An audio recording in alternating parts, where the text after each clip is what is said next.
नमस्कार, सभी का स्वागत है विजय पथ पर। उत्तराखंड में इन दिनों ये चल रहा है कि अगर कोई उत्तराखंड सरकार या उससे संबंधित विभागों के जो मामले अगर उठाएगा तो उसे उस व्यक्ति को विशेष टारगेट करके किस प्रकार से प्रताड़ित किया जाता है, किस प्रकार से प्रताड़ित किया जाएगा आगे। इसलिए ये वीडियो मैं आज बना रहा हूँ क्योंकि आशुतोष नेगी उसके जीते जागते उदाहरण है। कई शिक्षा विभाग में ऐसे अधिकारी हैं जो लगातार उनकी पोल खोलते रहे, उनके भ्रष्टाचार का मामला उजागर करते रहे और लास्ट में उनको जेल हो गई।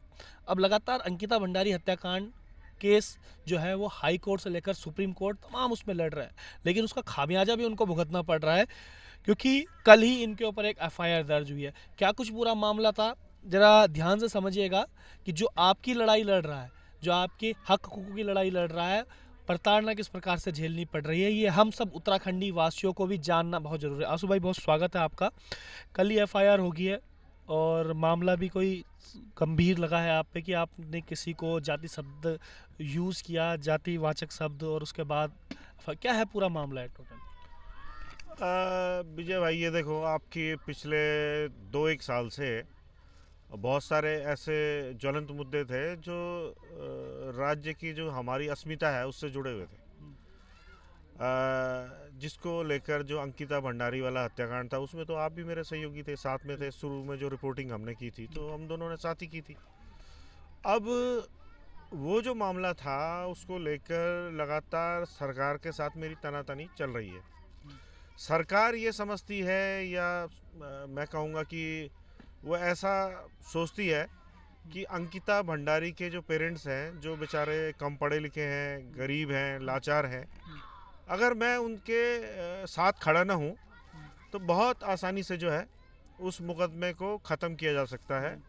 आरोपियों को बहुत छोटी सज़ा में वो बरी हो सकते हैं। खत्म हो ही जाता अगर हाँ, शुरुआत में बिल्कुल हो इस जाता प्रकार। है अगर हम लोग लड़ते नहीं उसे, और जनता का सहयोग, जनता का जो हमें लगातार मनोबल जिस तरह से जनता ने बढ़ाया है, तो वो मुकदमा ख़त्म हो जाता है। जैसे आप देखते हैं अमूमन केस में कोर्टों में गवाही गलत हो जाती है, कहीं वकील बिक जाते हैं, कहीं कुछ हो जाता है और मुकदमा ख़त्म हो जाता है।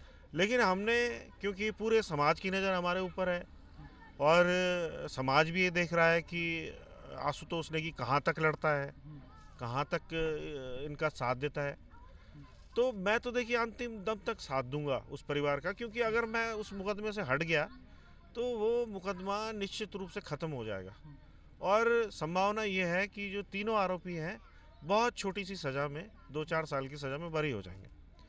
तो इसी को लेके सरकार के निशाने में मैं लगातार रहा हूँ। और उधर शिक्षा विभाग के कुछ अधिकारी जो स्टिंग में वहाँ पे पौड़ी में भ्रष्टाचार करते हुए पकड़े गए, उनको जेल भेजा गया है, जिसमें मदन सिंह रावत हैं, तत्कालीन जो मुख्य शिक्षा अधिकारी पौड़ी थे, जिला शिक्षा अधिकारी हरेराम यादव थे और एक पटल सहायक दिनेश गैरोला थे। ये 3 लोग जेल में हैं। तो इनके ऊपर एक महावीर सिंह बिष्ट भी हैं, एक अधिकारी जो आजकल चार्ज में हैं, निदेशक माध्यमिक शिक्षा उत्तराखंड, और डायरेक्टर। सीमा जौनसारी रिटायर हुई हैं, उनकी जगह ये चार्ज में अच्छा। निदेशक हैं। अच्छा। ये उस दौरान ये पौड़ी में थे और इनका भी एक ऑडियो स्टिंग है इसी केस से जुड़ा हुआ, स्टिंग वाले में, जिसमें ये तीनों भ्रष्टाचारियों को सह देते हुए आप सुन सकते हैं। और इन्होंने कहीं ना कहीं इन भ्रष्टाचारियों को बचाने का प्रयास किया। उसके बाद इनके खिलाफ भी तमाम मामले हमारे पास आए, जिनका हम समय समय पे उजागर करते रहे। और अभी अभी भी 3 जांचें हुई हैं। एक तो अपने साले को एक नौकरी लगाना चाह रहे थे और उसी सिलेक्शन कमेटी में खुद भी थे, एक ट्रांसफ़र से रिलेटेड है, और ऐसे ही कई भ्रष्टाचार के इन पे मामले हैं जिनकी जांचें शिक्षा विभाग के उच्च अधिकारियों ने की है, सचिव स्तर तक हुई है और उसमें जांचों की पुष्टि हो गई है। तो ये सारे लोग जो हैं मेरे खिलाफ हैं। तो इन्होंने क्या किया कि वहाँ एक स्थानीय व्यक्ति है, वहाँ पे राजेश सिंह राजाकुली, उस व्यक्ति के पास कोई काम धाम नहीं है, वो बेरोजगार है, अनुसूचित जाति का वो व्यक्ति है। उसका काम ये है कि अनुसूचित जाति के जो कानून है उसका दुरुपयोग करके लोगों को डराना धमकाना, उन पे फर्जी एफआईआर कराना और उनको एक तरह से ब्लैकमेल करना। तो व्यक्ति पिछले 2 साल से फेसबुक पर मेरे खिलाफ अंट संट अनाप शनाप अनर्गल टिप्पणियां कर रहा था। क्यों कर रहा है? आपकी कोई वैसे बात हुई है उससे या मेरी किसी? कोई बात नहीं है एक्चुअली। जो वहाँ पे जहाँ वो रहता है उसके बगल में एक जखेठी वहाँ पे कॉलेज है, जखेटी कॉलेज के जो मैनेजर थे बिमल नेगी, जो कि मेरे मित्र हैं, वो वहाँ पे मैनेजर थे पहले। और बिमल नेगी को लेके ये लोग नहीं चाहते हैं कि बिमल नेगी वहाँ पे मैनेजर रहे। इनके भी उन पे कुछ आरोप हैं कि भाई उन्होंने कुछ भ्रष्टाचार कर दिया, ये कर दिया। तो ये क्योंकि बिमल नेगी, इन्हें ही लगता है कि बिमल नेगी वहाँ पे जो अभी वहाँ पे जो चुनाव हुए थे, निर्विरोध वहाँ पे निर्वाचित हुए थे, और उसको भी ये महावीर सिंह बिष्ट और ये तमाम जो अधिकारी थे, क्योंकि स्टिंग हुआ था, उसको लेके बिमल नेगी को टारगेट किया गया। अब बिमल नेगी क्योंकि मेरे मित्र हैं और उनके साथ कुछ गलत हो रहा है, तो निश्चित रूप से मित्र के नाते मैं उनके साथ खड़ा रहा। ये नहीं था कि वो कोई गलत तथ्य लेके मेरे पास आए और मैं उनके साथ खड़ा हो गया। मित्रता अपनी जगह, प्रोफेशन अपनी जगह। वो तथ्य भ्रष्टाचार के ऐसे मेरे पास लेके आए जो कि साबित कर रहे थे कि भ्रष्टाचार कर रहे थे अधिकारी, तो मैंने उन मामलों को उठाया। तो ये राजेश सिंह राजा कोहली जो व्यक्ति है, ये वहाँ का स्थानीय व्यक्ति है। बिमल नेगी जो आप अगर उनका इतिहास जानेंगे तो वो बहुत गरीब माहौल से वो व्यक्ति आगे बढ़ा है। उसने वहाँ पे चाय समोसा बेचा है, उस व्यक्ति ने वहाँ पे गाड़ियाँ चलाई हैं, ट्रैक्टर चलाए हैं, और आज वो प्रदेश का एक क्लास बड़ा कॉन्ट्रैक्टर है। वो अशासकीय कॉलेज का जो संगठन है उसमें उसके पास पद है। तो कोई व्यक्ति अगर बहुत गरीब हालात से आगे बढ़ गया तो इससे रंजिश जो पैदा हो जाती है ना हमारे समाज में, कि हमारे बीच से एक आदमी बड़ा आदमी कैसे बना, तो ये रंजिश की वजह से ये राजा कोहली और तमाम वहाँ के जो लोग होंगे वो बिमल नेगी से रंजिश रखते हैं, और इन्हें लगता है कि कहीं ना कहीं आशुतोष नेगी जो पत्रकार है और अधिवक्ता है वो बिमल नेगी को सपोर्ट करता है, और इसका जो यूज़ है वो शिक्षा विभाग के अधिकारी कर रहे हैं कि राजा कोहली से आशुतोष नेगी को टारगेट किया जाए, जिससे कहीं ना कहीं कॉम्प्रोमाइज की स्थिति आए। ये कैसे बोल सकते हो आपके, मतलब जो अधिक शिक्षा विभाग के अधिकारी हैं वो स्पेशल राजा कोहली को आपके पीछे लगाए? देखिए, आप फेसबुक कमेंट में आपको कई स्क्रीनशॉट दिखा सकता हूँ। जैसे एक स्क्रीनशॉट ऐसा है कि जो महावीर सिंह बिष्ट हैं, जो आजकल जो है माध्यमिक शिक्षा के निदेशक हैं चार्ज में उत्तराखंड के, और अपर निदेशक माध्यमिक शिक्षा वो यहाँ पे मुख्यालय में हैं। वो राजा कोहली मुझे गाली देते हुए, मेरे मित्रों को गाली देते हुए एक पोस्ट डालता है और नीचे महावीर बिष्ट थंब का निशान बनाते हैं अवश्य। मैं आपको स्क्रीनशॉट दिखा सकता हूँ। तो ये साफ जाहिर होता है कि कहीं ना कहीं महावीर बिष्ट उसमें इन्वॉल्व है। नहीं तो इस तरह की अभद्र पोस्ट पर वो कैसे इस तरह का कमेंट दे रहे हैं। दूसरा, उससे पहले जब मदन सिंह रावत जो तत्कालीन शिक्षा अधिकारी थे, मुख्य शिक्षा अधिकारी, जब वो अरेस्ट हुए, उससे पहले रिटायरमेंट की बधाई ये व्यक्ति दे रहा था फेसबुक पे। वो फेसबुक पे आप देख सकते हैं। तो ये व्यक्ति लगातार 2 साल से मुझे गालियां लिख रहा था। उसके बाद मैंने इसके खिलाफ थाना पौड़ी में तहरीर दी। अच्छा, आपने इससे पहले दी? मैं पहले काफ़ी 2022 में दे चुका था तहरीर। उसमें पुलिस ने कोई कार्रवाई नहीं की। उस समय एफआईआर दर्ज नहीं हुई? मेरी एफआईआर दर्ज नहीं हुई। अच्छा। जो मैंने एफआईआर इसके खिलाफ दी उसमें कुछ नहीं हुआ। आपने क्या बोला था कि इस प्रकार से अभद्र? मैंने कहा था कि ये मुझे इस तरह से, मेरे परिवार को, मेरे मित्रों को इस तरह से अभद्र टिप्पणियां कर रहा है, इसके खिलाफ लीगल एक्शन लिया जाए। तो पुलिस ने उसमें कोई कार्रवाई नहीं की। उसके बाद मैंने अनुसूचित जाति जनजाति आयोग को भी इसकी सूचना दी कि ये व्यक्ति जो SC ST एक्ट है उसका दुरुपयोग करता है। आपको पहले से आभास था? आभास था कि ये ऐसा करेगा। अच्छा। तो तो इसकी सूचना मैंने SC ST एक्ट आयोग को भी दी। आयोग ने जो जिलाधिकारी पौड़ी थे और SP SSP थी जो वहाँ पे, उनको भी पत्र प्रेषित किया कि आशुतोष नेगी की जो शिकायत है उस पर आप कार्रवाई करें। लेकिन मेरी जो तहरीर थी उस पर भी कोई कार्रवाई नहीं हुई।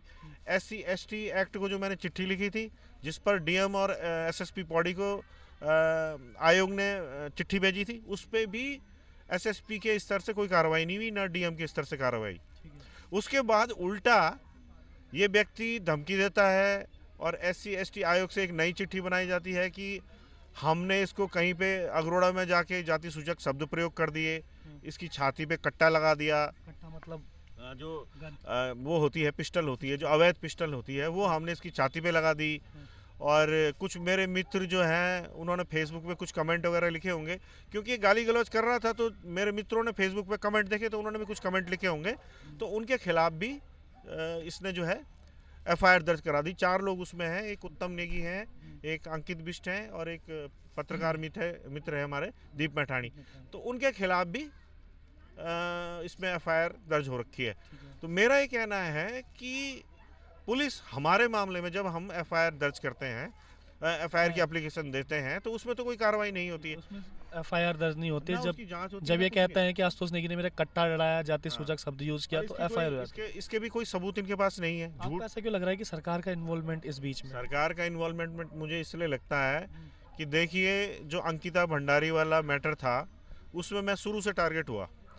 जब मेरे को फ़ोन पे धमकी आई शुरू में, तो जब मैंने थाना रायपुर में कंप्लेंट लिखाई कि भाई मुझे, वो तो मेरे साथ अन्य पत्रकार भी थे, जब वो मुझे धमकी आई, मेरा इंटरव्यू चल रहा था, लाइव इंटरव्यू में था, तो वो जब मैंने ऑडियो रिकॉर्ड भी वहाँ पे दिए थाना रायपुर में, उन्होंने उसकी जांच को भी एफआईआर लगा दी उसमें कि कुछ नहीं था मामला।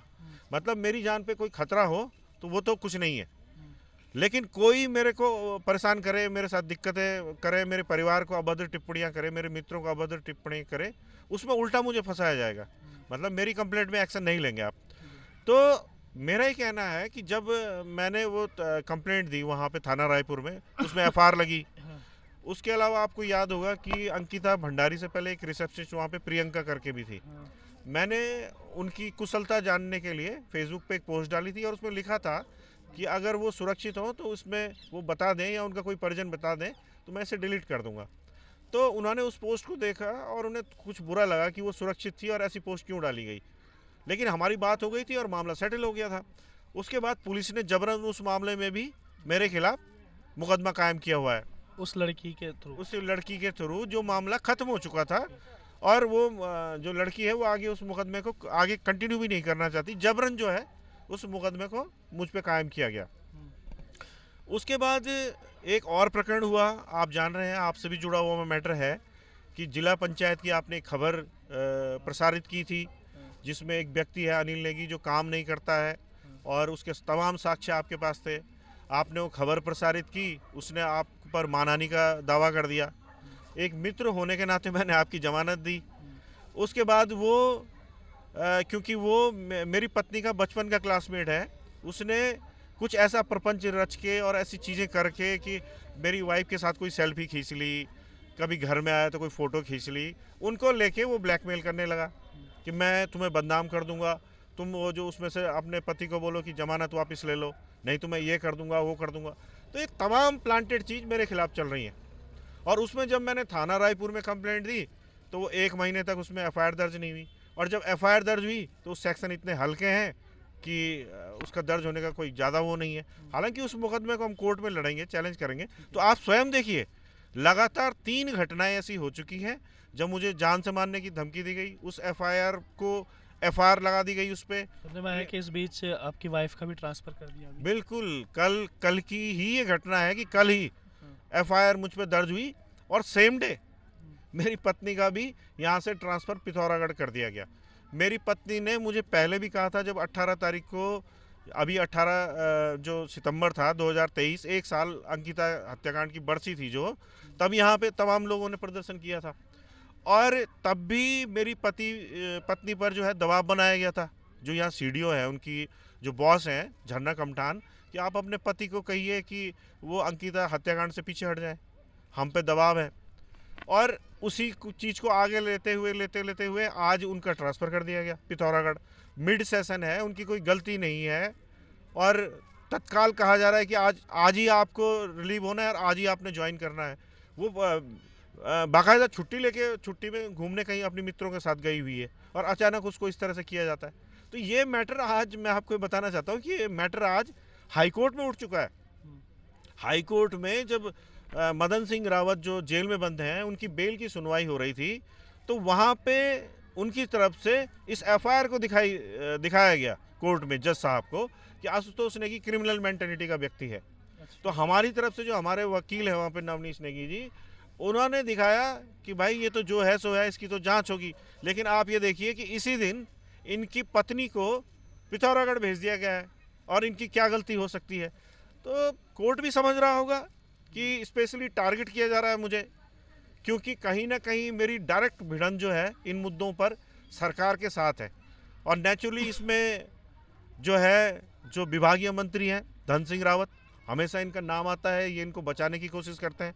हमने पहले भी बताया है कि मदन सिंह रावत जब इन पे कार्रवाई हो रही थी, बड़ी कार्रवाई हो रही थी, तो धन सिंह रावत ने सचिव रविनाथ रामन को कह के उस कार्रवाई को कम करवा दिया था। तो कहीं ना कहीं मंत्री धन सिंह रावत और जो धामी सरकार है, ये पूरी तरीके से जो है इस मामले में पूरी तरह से इन्वॉल्व है कि दो मामले मेरे खिलाफ एक ही दिन में, मतलब मुझ पे SC/ST का मुकदमा और पत्नी का यहाँ से देहरादून से पिथौरागढ़ ट्रांसफ़र करके दबाव बढ़ाना चाहती है। और ये खासतौर पे 2-4 हफ्तों से ज़्यादा शुरू हुआ है, जबकि आपने देखा होगा कि जो कोटद्वार कोर्ट में JCB ड्राइवर ने गवाही दी कि रेणु बिष्ट ने बाकायदा रिजॉर्ट के 2 कमरे, अंकिता का कमरा और बगल का कमरा स्पेशली तोड़वाया, जबकि वो JCB ऑपरेटर हरिद्वार वापस जा चुका था। और जो SDM प्रमोद कुमार थे और कुछ पुलिसकर्मी उनके साथ थे, उन्होंने वो रिजॉर्ट तोड़वाया। तो इसके बाद ये लोग कानूनी हिसाब से साक्ष्य मिटाने के आरोपी बनते हैं, क्योंकि आज एक बड़ा खुलासा जो है सरकार प्रेशर में है। अंकिता भंडारी की जो मां है उन्होंने भी किया है, उन्होंने उस व्यक्ति का बकायदा नाम भी उन्होंने लिया है कि ये व्यक्ति की जांच होनी चाहिए। तो आपको लग रहा है कि वो व्यक्ति को बचाने के लिए भी सब हो सकता है? देखिए, ये तो बात बिल्कुल स्पष्ट हो गई है कि जब से JCB ऑपरेटर के बयान आए हैं, ये तो क्लियर कट है कि जो धारा 201 सेक्शन बनता है IPC का, उसके हिसाब से साक्ष्य मिटाने के आरोपी हैं रेणु बिष्ट भी और SDM प्रमोद कुमार भी। और अंकिता के परिजन चाहेंगे तो उसमें जो है एप्लीकेशन मूव करेंगे आरोपी बनाने के लिए। तो ये दबाव में है कि एक तरफ इनका जो SDM है, जो कि जिसने कि सरकार के ही इशारे पे तोड़वाया। नेचुरली धामी जी का भी ट्वीट था रात को उस दिन, धामी जी ने कहा कि हम रिजॉर्ट को तोड़वा रहे हैं। तो देखिए, आरोपी तो इसमें धामी जी स्वयं भी हैं। तो इसकी जो आंच है वो मुख्यमंत्री तक जाती है। मुख्यमंत्री ट्वीट करते हैं रात को कि रिजॉर्ट तोड़वा रहे हैं हम। उत्तराखंड पुलिस रिट्वीट करती है कि हमने जो है उसको रिजॉर्ट को तोड़वा दिया है, बधाई धन्यवाद, ये सो मुख्यमंत्री जी का। तो इसमें आरोपी जो है ना, पूरी सरकार आरोपी है इस मुकदमे में। मुख्यमंत्री आरोपी है, पुलिस आरोपी है, विधायक आरोपी है, इनका SDM आरोपी है, पूरा सिस्टम इन्वॉल्व है इसमें। आपको कहीं ना कहीं मुझ पर दबाव बना के चाहते हैं कि मैं इस केस से हट जाऊं या डर के मैं बैठ जाऊं घर पे। अभी क्या डर लग रहा है कि गिरफ्तारी हो सकती है इस तरीके से? देखिए, जब से मैं अंकिता का केस देख रहा हूँ, या इस पहले भी मेरी जिस तरह से नेचर रही है, मैं जब भी मैंने जो भी काम किया है, सभी लोग मुझे जानते हैं कि मौत का खौफ मुझे कभी नहीं रहा। कि देखिए, जो दुनिया में आया है उसने तो मरना ही है। लग रहा है कि गिरफ्तारी करवा सकते हैं आपकी? गिरफ्तारी करवा देंगे तो क्या होगा विजय? जेल में जाएंगे, क्या है, रोटियां खाएंगे वहाँ की? क्या दिक्कत है? बाहर आएंगे फिर लड़ेंगे। बिल्कुल, बाहर आएंगे फिर लड़ेंगे। और एक बहुत बड़ी बात भी कही है, और तमाम जो मामलों में अभी तक आशुतोष नेगी ने बात करी है, किस प्रकार से शिक्षा विभाग से लेकर जो अधिकारियों को जेल पहुंचाने का काम किया। और एक जो नया ट्विस्ट इसमें आया है कि किसी VIP का नाम जो अंकिता भंडारी की मां ने लिया है कि इसकी भी जांच होनी चाहिए। क्या तब से मामला इतना तेज हो गया है कि आशुतोष नेगी पर इस प्रकार के मामले दर्ज हो रहे हैं कि भाई इन्होंने किसी की छाती पर कट्टा रखा, गन रखी और उसको जाति शब्द सूचक शब्द यूज़ किए? तो अपने आप में एक काल्पनिक ये कहानी भी लगती है। और पुलिस का इस प्रकार से FIR दर्ज करना, और उसके बाद उसी दिन ही जो आशुतोष नेगी की वाइफ है उनका ट्रांसफ़र देहरादून से लेकर सीधा पिथौरागढ़ कर देना और तत्काल में कर देना, अपने आप में बहुत सारे प्रश्न चिन्ह खड़े करते हैं। तो बने रहिएगा विजय पथ न्यूज़ पर, आगे भी हम अपडेट देते रहेंगे क्या कुछ चल रहा है।